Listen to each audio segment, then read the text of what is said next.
ប្រទេសប៉ាគីស្ថានប្រកាសក្តែងប្រាប់ដល់ពិភពលោកថាខ្លួនទើបទទួលជោគជ័យទាំងស្រុងក្នុងការបាញ់សាកល្បងមីស៊ីលបញ្ជាទិស Fatah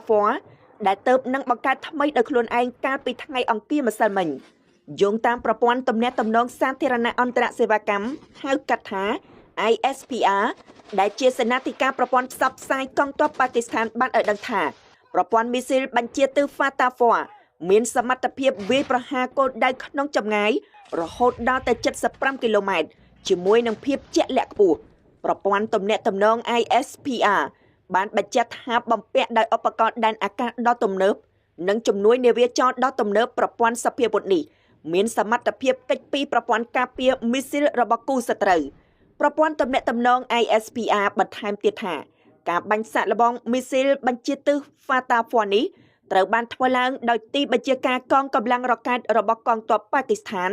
ហើយត្រូវបានគេរំពឹងថាប្រព័ន្ធសភាវុធនេះនឹងជួយលើកកម្ពស់សមត្ថភាពវាយប្រហារកាន់តែសាហាវ